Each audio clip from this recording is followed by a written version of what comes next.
So let's talk a little bit about names and IDs and how names and IDs are used in SPICE. So the reason this is such an important topic that it comes as a CERT tutorial is that whenever you want to call SPICE APIs to do something, to compute trajectory of one body relative to another body, or to get orientation of one frame relative to another frame, you need to tell SPICE what you want. You need to identify these frames or objects. And in SPICE, this is done by using names and IDs. So this tutorial gives a summary of these naming and numbering schemas, and it explains naming and numbering schemas from 3 different things: for physical objects, planets, spacecraft, and such; for reference frames; and for DSK surfaces. That's a concept that indicates a certain set of topography data for a body, which can be used in SPICE computations. It talks a little bit about connections between these schemes and about some oddball cases. So, let's start. SPICE uses IDs and names to identify objects, reference frames, and digital shapes. So ID is an integer number, so it's a 4-byte integer with whatever range assigned to it. And name is a text string, and the length of that string is limited to either 32 characters for frame name, actually 26 characters for frame names, or 36 characters for body names. Now, the IDs are used primarily inside the data files, because if you deal with a binary data file, it's kind of hard to embed a string in it, so it's much easier to put in a number as an identifier, then it's easier to fetch it and easier to use it in computations that require comparisons. On the other hand, for humans, it's much easier to deal with names because it's hard to remember IDs. Well, what does 1 mean? What does 50 mean? But if you say if it's Solar System Barycenter or Sun, or it's MGS spacecraft or it's a Mars spacecraft, it makes it much easier. So, and in general, as customers, as users of SPICE data calling SPICE APIs, you will be dealing with names. The schemes used to assign IDs and names to objects and reference frames are totally independent. So if a spacecraft has a certain ID and a certain name, it doesn't mean that the reference frame for that spacecraft has the same ID and the same name. In fact, it's almost never the case. There's some overlap, there's some for historical reasons, they're sometimes similar, but they're not the same. And it's important to remember that because of this, you should not make any assumptions. So if you think my spacecraft name is this, my spacecraft frame name will be this. No, that's not true. You really need to look at the documentation and SPICE kernel data to figure out what they are. And this tutorial will show where you will need to look at. So let's first talk about names and IDs associated with objects. So a single ID is assigned to an object of many different types: to natural bodies, planets, satellites, comets, asteroids; to artificial bodies such as spacecraft or instruments or detectors, individual detectors within instruments, or DSN stations or ESA stations. Or actually, we can assign ID to any point, location of which needs to be known within SPICE. It could be Lagrange points, it could be barycenter of solar system and planetary systems, it could be corners of solar arrays or focal points of antennas. So if you need location of something to be returned by SPICE based on data, well, that something has to have an ID number, so you can make a file for that something where this ID will be used. One or more names can be assigned to the same object, so we don't restrict the naming for a spacecraft to just one abbreviation, say TGO. You can have a name TGO, or you can have name ExoMars Trace Gas Orbiter 2018, 2016, whatever. So within SPICE software, there is one-to-many mapping between IDs and object names. On the input, all names are treated as synonyms. So whether you give TGO or ExoMars TGO, SPICE will be able to map it to ID that it will use to get the data for that object. On the output, though, SPICE has to pick one name to give you. Example of output: when you do a summary of trajectory file, it will tell you for which spacecraft the data is, and there SPICE will pick the name that has the highest priority. If multiple such names are built into the toolkit, it will pick the last one that was defined in the built-in list.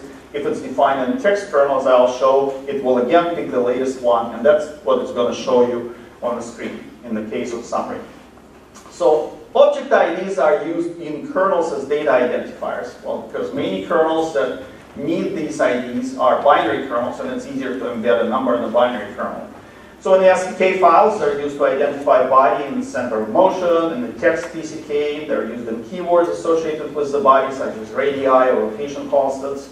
in the DSK files to identify the body for which digital data, digital shape data is provided. In instrument kernels, they're used with keywords associated with an instrument. For example, if instrument field of view is defined using keywords that specify its shape and bore side and other vectors, that ID number for the instrument will be embedded as part of those keywords.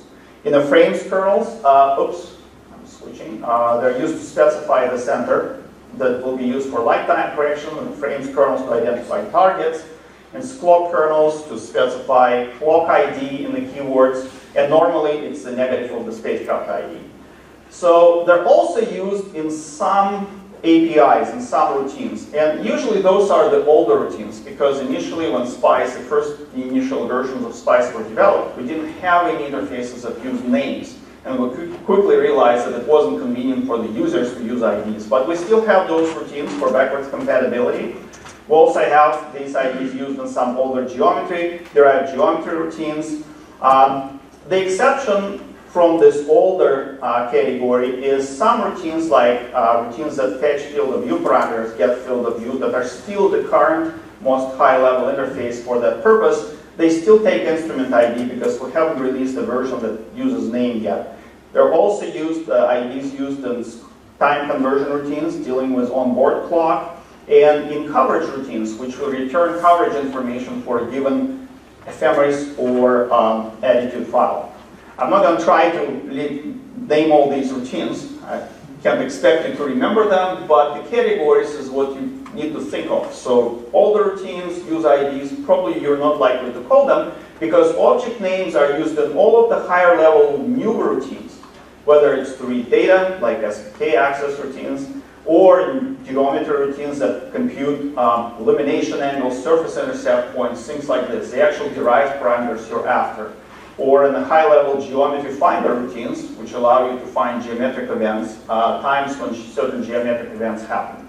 So object names are usually not used as data identifiers within the kernels, except in the frames kernel, where it's sometimes easier to name an object in the name of frames to which vector is pointing. So object names used by SPICE may be defined in two places. One place is building them into the toolkit. So inside the toolkit we have a routine which maps spacecraft names to spacecraft IDs and major natural body names to major natural body IDs. So that list is not very long, and we try to keep it under tight control, not overpopulating it. And because we release toolkit not very often, this list doesn't get updated very often. So if you want your new spacecraft to appear in that list, even if that spacecraft was approved and you started producing data for it, well, you will have to wait for the next toolkit release for this to happen. And that may be years downstream. But at any time, you can go and look at the NAIF IDs required reading document to see the full list of assignments which are built into the toolkit. Now, in the situation I just described, you're working on a new spacecraft which is not in that list, but you still want to use name ID mapping in various, so you can access data for that spacecraft in various APIs. Well, you're not out of luck. You can define these name ID mappings in text kernel. Normally, you would define this for the spacecraft, its instruments, their subsystems, detectors, and you can look at the comments in such files to see complete listings. For example, for ExoMars, if you look at the frames kernel file, you will see a section which has definitions for many name ID mappings for the spacecraft and instruments. These assignments most often exist in frames kernels for all modern missions, but for older missions you can also find them in instrument kernels. And in reality, you can place them in any text kernel, because as I mentioned before, data from all text kernels that you provide to SPICE get loaded into the same big buffer. So it doesn't matter from which file they come, you can make just a tiny little file having a few keywords that gives your mapping your desired mapping. So the mappings defined in the text kernels take precedence over the mappings that are defined inside the toolkit. This is on purpose, because sometimes the authorities that assign names and IDs decide to reassign an ID to a different project. This happens in NASA all the time, not very frequently, but it does. For example, ID from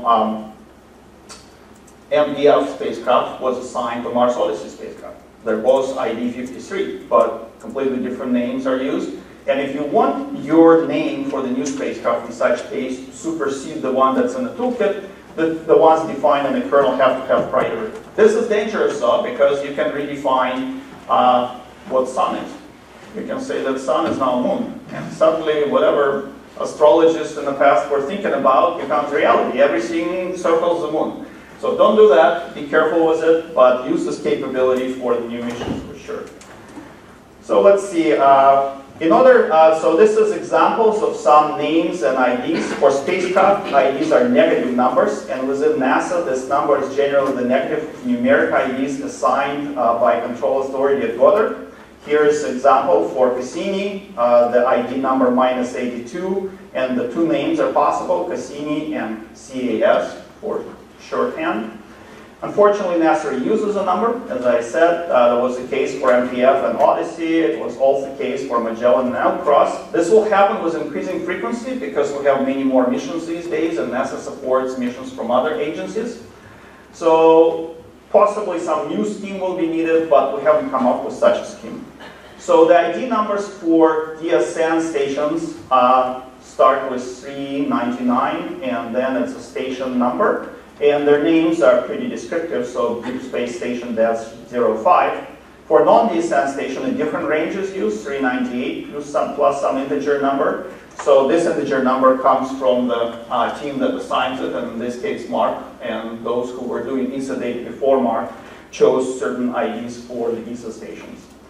Now let's talk about natural bodies. Sun and Solar System Barrier Center have IDs 0 and 10, and these are the names that you can use to refer to them on interfaces. Planetary System Barrier Centers are numbers from 1 to 9, and this is where we treat Pluto as a planet, and its Barrier Center as Pluto Planet Barrier Center, so it still has number 9. And planet-only mass centers are the 99 satellite of that Barrier Center, and the satellite IDs are derived by multiplying Barrier Center ID by 100 and adding the satellite number. So as you can see, Mercury is 99 satellite of Mercury's Barrier Center, and for Mars it's 499 and so on. So for satellites, it's simpler. The satellites are numbered by IU, so you just multiply the Barrier Center ID by 100 and add a number. So for Phobos it's 401, for Deimos it's 402, and so on.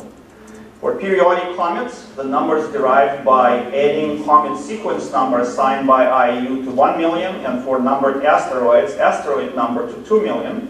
So you end up with numbers like 2,000,001 for Sirius, 2,000,004 for Vesta, and so on. There are some exceptions. They're described in NAIF IDs required reading. Now, there's so many asteroids and there's so many comets that we don't, and new ones appear all the time. We don't try to build in asteroid IDs and comet IDs into the toolkit. A few are built in for historical reasons because we had done it many, many years ago. But in general, if you want to find out the ID, NAIF ID number for an asteroid and a comet, you will be much better off going to Solar System Dynamics server and looking up that ID from their database. And this is a URL of the database. So if you need the ID for asteroid Bennu, which I don't remember, this would be your place. So for science instruments, the ID is usually spacecraft ID multiplied by 1,000, and remember spacecraft ID is a negative number, minus some instrument, some number assigned to an instrument. Well, instrument number should be picked for every instrument, subsystem or detector, or spacecraft structure, parameter of which need to be stored in an instrument kernel. So if you have an instrument with 3 detectors, and for each of them you want to define a field of view, for example, you need to have 3 distinct IDs. And to those 3 distinct IDs, you will obviously assign distinct names. Well, here's some example. For Cassini MIMI instrument CHEMS detector, the ID is -82,760. For Inca detector, 61, and so on and so forth. And some projects try to enforce some consistency of NAIF IDs or these instrument IDs with IDs that they picked in some other subsystems, some ground software, and some don't care. In this case, the person who creates these ID name mapping and puts them in a frames kernel has a lot of freedom in choosing these IDs. So it's not rocket science, it's sometimes very free-form. SPICE provides 2 routines that map object IDs to names and vice versa. So to get an ID for a given object name, you can call a routine that's called BOD N to C, name to code, or string to code, S to C. In both cases, you would provide a string, and it will return your ID and the found flag, which will indicate if that mapping could be done. So this is a case where you need to check found flag, because if found flag is false, then this ID will be undefined. The difference between two routines is that one of them can take only the actual name string, like MGS or TGO, while the string to code routine can also take numeric ID, which is presented as a string. For example, if you stick -867 given as a string here, it will give you 67 as ID back. So it's a little bit more flexible. Going in the opposite direction, you will call routine bot C to N, you provide ID number, you will get name back if the found is true, or this output will be undefined if the found is false. So, as I mentioned, in many cases, name ID mappings are defined in text kernels. You, as a user, or those who produce text kernels or produce kernel sets for a given mission, can easily add such IDs and make them known to SPICE by two keywords: NAIF body name and NAIF body code, one containing the name for that new object that you want and one containing its ID. Notice the plus equals sign here. In SPICE text kernel nomenclature, this indicates that these values will be added to values already buffered by SPICE, which is important. If you use just equals, they will override those values. So by having these plus equals assignment in many text kernels, you can accumulate the list of ID name mappings known to SPICE from many text kernels. Sometimes when a person creates a text kernel and forgets to do it, and then they suddenly lose all name ID mappings that they previously had, that's what you would look for a simple typo where plus was omitted. And you can see NAIF required reading document, NAIF IDs required reading documents for more details about what you can do with these definitions. Now, again, the caution, the object name length is limited to 36 characters because of the way the buffering of this information is done. Let's move on and talk about names and IDs associated with reference frames. This is a completely independent schema. In this schema, a single ID and a single name is associated with reference frame of many different types, such as inertial frames, body fixed frames, spacecraft and instrument frames, topo-centered frames, and so on. So the reference frame name to ID mapping used by SPICE, it can be defined in two places. There are some name ID mappings built into the toolkit. They're hard-coded in the source code, and those are mappings for inertial frames like J2000, B1950, Eclipse J2000, which is a ecliptic frame at J2000, and for body-fixed frames defining orientation for planets and most satellites, specifically for the set that is included in the IAU rotations, cartographic constants and rotations report. You can see the full set of these frames in the frames required reading document. You can also define frames in the text kernels, and it's done using keyword equal value sets, and there will be frames tutorial, frame subsystem tutorial, which will show examples of frames, how frames are defined, and you will see how these keywords are used to establish mapping between names and IDs. Usually these definitions are placed in the frames kernels, because frames kernels define frames, but in some rare cases they could be placed in other kernels. So unlike objects, only one name may be directly associated with one ID for reference frame. So it's one-to-one mapping. If you really want to have an element, a synonym for a frame name, the only way for you to do it is to define a separate frame, which will be a zero offset from the frame to which you want to make an access in a separate frames kernel. This way you will be able to refer to the same orientation using two different names. It's very rarely done, but we need to mention it here.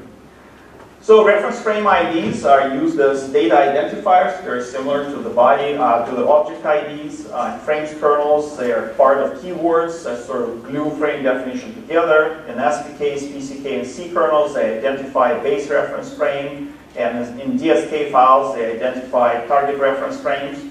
They're not used as input or output to any APIs. So knowing that these IDs exist is purely academic. We're just trying to tell you what's happening underneath. But as a user, you will always use reference frame names. They're used as arguments in all high-level APIs that require reference frame to be one of the inputs. In derived geometry routine, such as surface intercept, illumination angles, subspacecraft point, and frame transformation routines that compute 3x3 and 6x6 matrices, and SPK routines, and so on. So if an API that you want to call has a frame argument, for example, it's called reference frame in which your vector will be returned.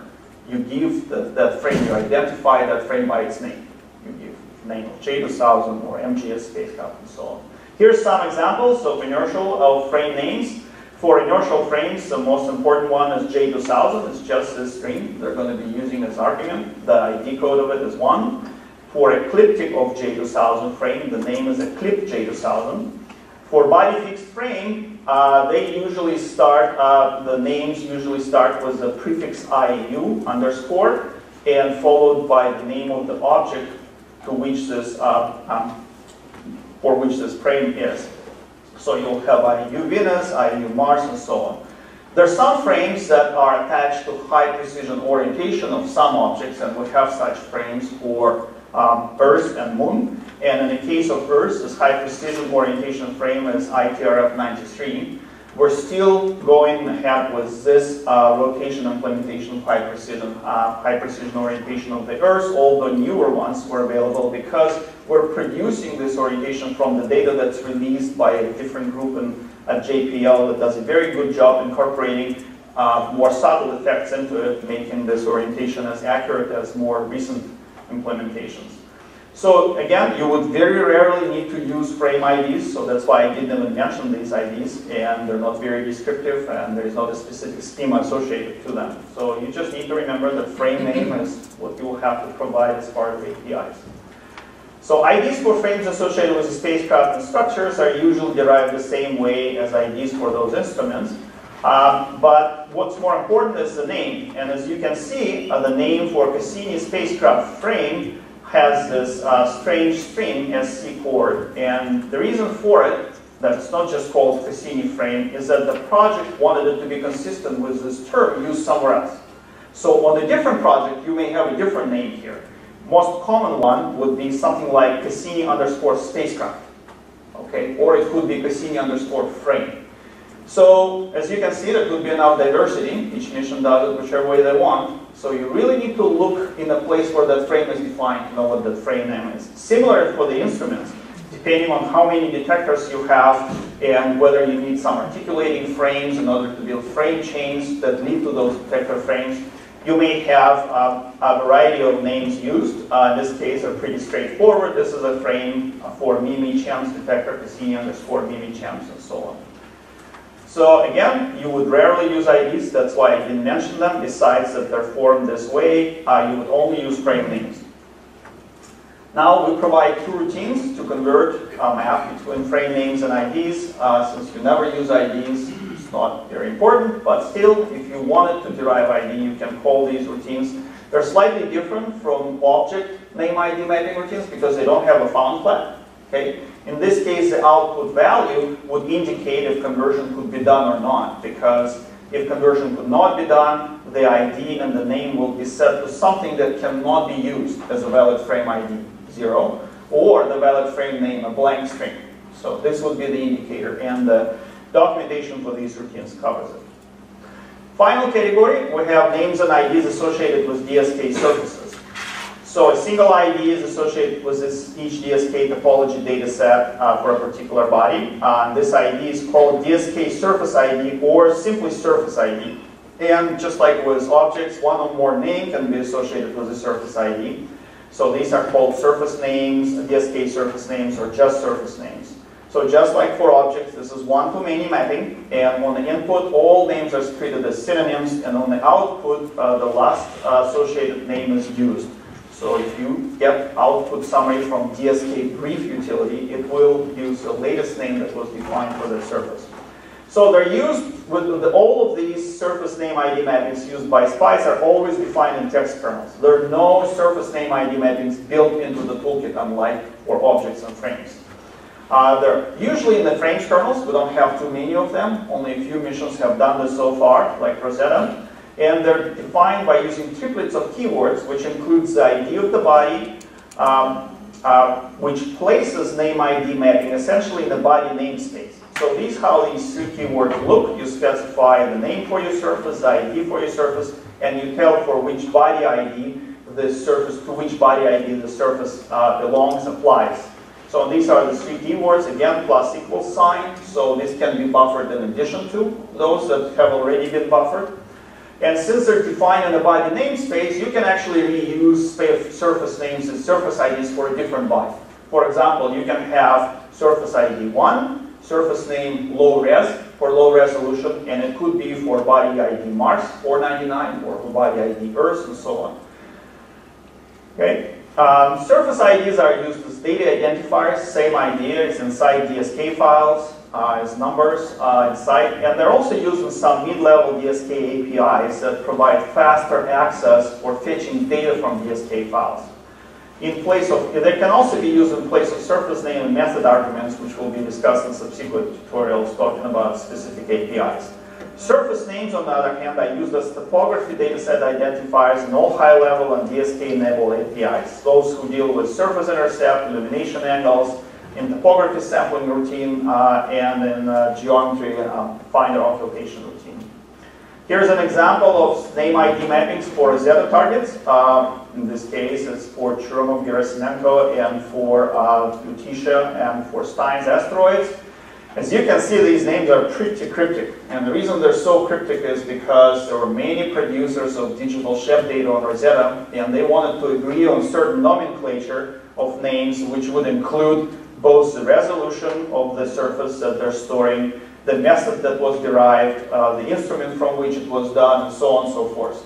So on other projects, you're likely to have something simpler, I hope, because in this case, we just had to carry on with convention assigned by the project, and nothing else we could do. But the numbers, on the other hand, were picked pretty much randomly. We didn't try to encode too much in them. So we do provide routines to convert between surface IDs and names. Again, you might need to use surface IDs if you were to access mid-level or low-level DSK routines, but in most cases you will need names. But if you needed to convert between them, these are 4 routines that would do it.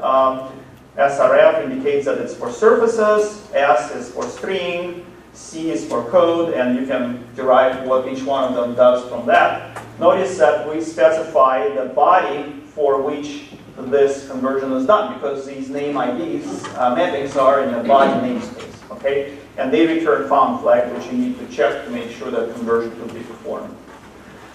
Let's see, I already said that these naming schemes are independent, but there is overlap between them. And this is for historical reasons. The convention adopted over the course of SPICE implementation. The best example is PCK-based body fixed frames. As I said, they start with a prefix IU followed by the body name. However, IDs of these frames have nothing to do with the IDs of the body. So this is one place where name you could kind of guess at. If you have Phobos, well, body fixed frame for Phobos will be IU Phobos. So that's a very easy rule, but you cannot make this guess about ID of that frame, which you don't need anyway. So there's also a need for object frames and IDs to be unique. For this reason, the instrument IDs, object IDs, and the instrument frame IDs are usually derived from the spacecraft ID. And it's done by multiplying by 1,000 and subtracting some number. But those numbers don't have to be the same for the instrument and for its frame. And they are, in many cases, different. And there's also a need for the object and frame names to be meaningful. So if you have an instrument called ISS, well, you wouldn't call its frame DDB. You would still have ISS in the name. It would be Cassini ISS. And if it has a narrow angle camera, you probably would want to include NAC, NAC for narrow angle camera in the name. But you would use this name for the instrument. It's very descriptive. But you would also want to use it for the frame. And that's how you end up with the same name for instrument and frame. And people who are new to SPICE frequently say, oh, that's the rule. Well, no, it's not. It's not the rule. You could have something else. You could have Cassini, ISS, NAC, optics. Because you have a special frame that's associated with the optical axis, which is needed to compute optical distortion. And now you have a disconnect. You cannot derive one from the other. You just need to know what they are. So there's some oddball cases. The IDs that are used inside attitude files, CK files, are historically called CK IDs, but they're much closer related to frames because these files store orientations. So they store orientation of one frame with respect to the other. So if you wanted to find out which frame is associated with a particular C kernel ID, you will need to look in the frames kernel, and you will need to look for a frame whose class ID is set to that ID. So you will very rarely need this exercise, because a summary utility that tells you what coverage and for which structures is available in CK files will actually show you these names if you provide an argument to it. So clock IDs are IDs associated with spacecraft clocks, and because in most cases spacecraft have only one onboard clock, these IDs are simply the same as the spacecraft ID. For example, for Cassini, spacecraft ID -82, the clock ID would be -82. Now, unfortunately, in the process of implementing it many years ago, we decided that inside this clock kernels, we will use negative of that. So if you look inside this clock kernel for Cassini, the keywords will look like this, clock 82, not -82. Well, we have to point it out because sometimes it's a source of confusion. People rarely need to look in the clock kernels. So usually when you call clock conversion routines, the ones that convert from ephemeris time to onboard time, you would just give it the spacecraft ID -82 as your input. Okay. Well, should a spacecraft carry more than one independent clock, then we would need to have a unique ID for each of these clocks. There are not too many missions that do that, but one recent one, InSight, actually has 3 independent clocks. And they're all important, and they cannot make data that's stored in a science part of the ground system be tagged with different clocks, because it's important to carry on with regional tags. In this case, independent clock ID will be assigned to each of them, and independent clock correlation kernel will be made for each of them. Okay. This clock IDs, wrong button. Used in the APIs and by the frame subsystem are used by APIs and frame subsystem when they determine orientation of CK-based frame. And these can be obtained from the special keywords that are provided in the kernels. Or if those keywords are not present, they're done by simply dividing C kernel ID by 1,000. We'll mention that one more time and we'll talk about frame subsystem. So here's an example of object names and IDs for Cassini. We have this slide just to show diversity. On the left side, you see objects that are of interest, such as Sun, Earth, Saturn, Mimas satellite, the Cassini spacecraft itself, some of its structures, such as Stellar Reference Unit A, some of its instruments, Cassini CD8. For instruments, you would usually have a separate name ID pair only if you need to have any data, such as field of view, defined in the instrument kernel. If you don't need any data, then you simply want to introduce it. As you can see in this case, for the CAPS detector, there is an ID pair defined for each of its sensors, because for each of them we needed to have a separate ID field of view definition. On the other hand, on the frames side, you would have different frames for the natural bodies and for the instruments. And in the case of CAPS, you would have fewer frames that you actually have detectors. And these frames will have IDs that overlap but really don't mean the same. In this case, because CAPS is an articulating instrument, it had to have 3 frames in its chain. There had to be a base, the base frame with respect to which the articulation frame rotates, and there had to be a CAPS frame which co-aligns the detector with the z-axis of the field of view. So as you can see, there is no one-to-one mapping between these names and IDs the IDs of actual detector field of views. So you really need to look at the documentation, not at the kernels for your mission to find out what the names are and what the IDs are and what the frame names are. And those are the inputs you're going to be using in SPICE. So that list is by no means complete. There are many more Saturnian satellites and natural bodies of interest to Cassini, and there are many more instruments and frames for them. To find names and IDs associated with these objects for this mission, you can look at its ikernel files, but for most missions you will look in the frames kernel because it's a single file that has a lot of information about SPICE-specific, mission-specific SPICE setup for that mission. For names of reference frames associated with Cassini spacecraft and the subsystems, always look at the frames kernel. That's true for any other mission. For names of inertial and body-fixed frames, look at the frames required reading, and we will give overview documentation. I'll point you to a link or a page where these reference guides are. And for names of natural bodies, you can look at the NAIF IDs required reading. All right, so how are we doing on time? Almost good. Any questions?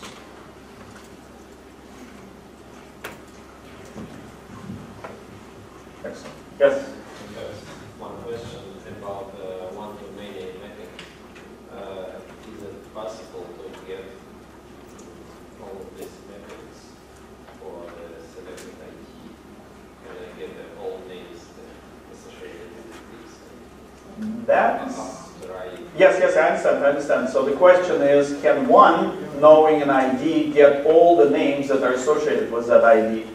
Actually, I think the answer is no, if you try to do it using an API. I don't... Well, that's not true. We have APIs that return a list of all built-in name ID mappings and all loaded name ID mappings. And you would have to get that whole mapping out and then look through these two arrays to find all the mappings between a particular ID and its names. So I think yes, but not for a given API in a simple way. You just give you just give this ID and it gives you a list. No, you'll get a list of everything and you will have to look through that list for that ID. Okay. Yeah. Or? Is there, using that conversion on source tool, is there, what is provided as the output is like a tree, or just simply a list? So it's simply a list. You're talking about frames? No, referring to actually connecting the... It's just two flat arrays. Okay. One will contain all of the IDs and one will contain all of the names, and there's one-to-one mapping between them. So once you got those two arrays, you can look through IDs and you will find out what name is by index, where you found that ID. Complementing your previous answer, like in WebGeoCal, for instance, if you look for the name of a given object, it will give the name, the last name that you have defined for a given ID. That I actually don't remember. I actually think that it will give you all the names in WebGeoCal. I don't remember that off the top of my head. We can check that. I just checked and I believe, yeah, it gives the last one.